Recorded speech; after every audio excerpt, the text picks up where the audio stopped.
अस्सलामु अलैकुम वरहमतुल्लाहि वबरकातुहू। दोस्तों, एस्ट्रोनॉमी एक ऐसा शोबा है जो या तो इंसान को खुदा के बहुत करीब कर देता है या फिर बहुत दूर। दोस्तों, अल्लाह ताला ने हज़रत मोहम्मद सल्लल्लाहु अलैहि वसल्लम पर कुरान मजीद नाजिल किया। कुरान मजीद एक ऐसा किताब है जो हर दौर में अपने आप को खुदा का सच्चा किताब साबित कर रहा है।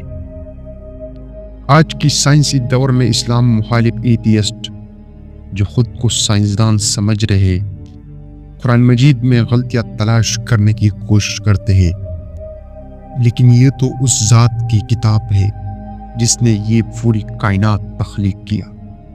इसमें गलती की कोई गुंजाइश नहीं। कुरान मजीद में अल्लाह ताला ने आज से 1400 साल पहले ऐसे राज बता दिए जो साइंसदान आजकल दरियाफ्त कर रहे हैं।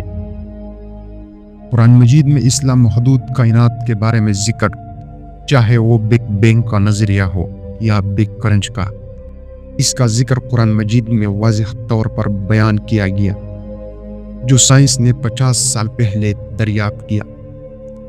दोस्तों, जब आप कायनात के वसत को देखते हैं तो दिमाग काम करना छोड़ देता है। जितना इस वक्त जमीन पर रेत मौजूद है, अगर इसमें से एक रेत निकाल दिया जाए तो जमीन के बाकी रेत पर कितना फर्क पड़ेगा। हमारी मिसाल भी कुछ ऐसे ही है कि अगर जमीन को इस कायनात से हटा दिया जाए तो कायनात पर इतना ही फर्क पड़ेगा जितना कि जमीन के कुल रेत से एक जरा निकाल देने से पड़ सकता है। इस तरह इंसान सोच कर लामहाल हैरान व परेशान हो जाता है कि आखिर इतनी बड़ी कायनात की क्या जरूरत थी। ताहम अगर अल्लाह ने एक छोटी सी कायनात बनाई होती तो इतिराज करने वाले जरूर ये इतिराज लगाते कि इतने बड़े अल्लाह ने इतनी छोटी सी कायनात क्यों बनाई है। अगर आपने स्टीफन हॉकिंग के बारे में मुतालिया किया तो आपको मालूम होगा कि वो पैदाइशी मुल्हिद नहीं था, बल्कि वो अपनी तहकीक के दौरान एथियस्ट हो गया। स्टीफन हॉकिंग को सिर्फ एक चीज ने मुल्हिद बना दिया था और वो था वक्त। अब आप सोच रहे होंगे कि वक्त किसी को कैसे मुल्हिद बना सकता है। दरअसल जब उसने बिग बैंग का मुतालिया किया तो उसे मालूम हुआ कि बिग बैंग से पहले कोई वक्त नहीं था। वक्त का आगाज बिग बैंग के बाद हुआ था। बिग बैंग से पहले हमें कुछ मालूम नहीं है।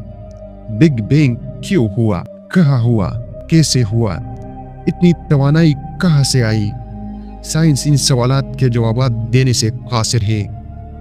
साइंस भी इन हदूद में पहुंच कर नाकाम रहती है क्योंकि हम इन हदूद को क्रॉस नहीं कर सकते। इसलिए साइंस की जुबान में हम इनको सिंगुलरिटी के तौर पर छोड़ देते हैं। साइंस इस बारे में भी कुछ नहीं जानती कि बिग बैंग के कई मिलियन साल बाद तक क्या हुआ था। स्टीफन हॉकिंग जैसी किताबों के मुसन्निफ है। उसने एस्ट्रोनॉमी में बहुत काम किया है। फिर वो अल्लाह के वजूद का इनकार करने लगा। उसने ऐसा क्यों किया? क्योंकि साइंस का कहना है कि वक्त और कायनात बिग बैंग के बाद वजूद में आई। इसलिए स्टीफन हॉकिंग का ख्याल था कि बिग बैंग के वक्त नऊज़ु बिल्लाह खुदा के पास कायनात बनाने के लिए वक्त नहीं था। इसलिए उसने बरमला अल्लाह ताला के वजूद का इनकार किया। ताहम अगर वो खुदा के मानी को जानते तो कभी खुदा का इनकार न करते। दोस्तों, खुदा फारसी जुबान का लफ्ज़ है जिसका मतलब है जो पहले से मौजूद हो। वो वक्त का मुहताज नहीं। बिग बैंग को इतनी तवानाई किसने दी? यकीनन कोई तो होंगे, लेकिन उन्होंने साफ इनकार कर दिया। अब अक्सर मुल्हिदीन उनको आइडियल मानते हैं और वो भी अल्लाह का इनकार करते हैं। लेकिन इन सब से मैं एक ही सवाल करूंगा कि ऐसी तरतीबवार यूनिवर्स खुद से कैसे वजूद में आ सकती है? अब तो साइंस ने भी दरियाफ्त किया कि कायनात कैसे वजूद में आई। इसका जिक्र कुरान मजीद में 1400 साल पहले कर दिया गया। कौन ऐसा कर सकता है? यकीनन वही कर सकता है जिसने इस कायनात को बनाया हुआ है। اور ہم اس کو اس یونیورس کا بادشاہ کہہ کر پکارتے ہیں۔ وہی ہم سب کا رب ہے، اس نے یہ سب کچھ بنایا ہے، وہی اس کو چلا رہا ہے۔ بگ بینگ سے پہلے بھی وہی تھا اور اب بھی ہے، وہ ہمیشہ رہے گا۔ یہ ہم سب مسلمانوں کا ایمان اور عقیدہ ہے۔ جن لوگوں نے کفر کیا اس نے نہیں دیکھا کہ سارے آسمان اور زمین آپس میں ملے ہوئے تھے، تو ہم نے انہیں پھاڑ کر جدا کر دیا، اور ہم نے پانی سے ہر زندہ چیز بنائی ہے۔ دوستو، اگر اسٹیفن ہاکنگ کبھی اس آیات کو پڑھتے تو وہ شاید اللہ تعالیٰ کا انکار کبھی نہیں کرتے، لیکن یہ تو اللہ تعالیٰ کا تقسیم ہے، جس کو چاہے ہدایت دے دیتا ہے۔ دوستو، وقت بذات خود اللہ تعالیٰ کا مخلوق ہے، جیسے ہم انسان اس کے مخلوق ہیں۔ اللہ تعالیٰ وقت سے باہر ہے۔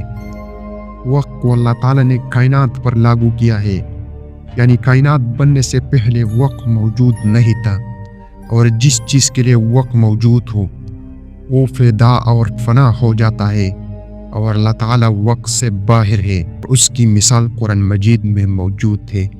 جنت اور جہنم میں وقت اپلائی نہیں ہوتا، کیونکہ وہاں ٹائم ختم ہو جاتا ہے، یعنی وقت کا ادھر نام و نشان بھی نہیں ہے، اور انسان وقت سے باہر نکل کر ہمیشہ کی زندگی پا لیتی ہے۔ لیکن سائنس کے زیادہ سمجھ یا تو آپ کو اللہ تعالیٰ کے نزدیک کر دیتا ہے یا ملحد بنا دیتا ہے۔ ناظرین، امید کرتے کہ ویڈیو آپ کو پسند آئی ہوگی۔ اللہ حافظ۔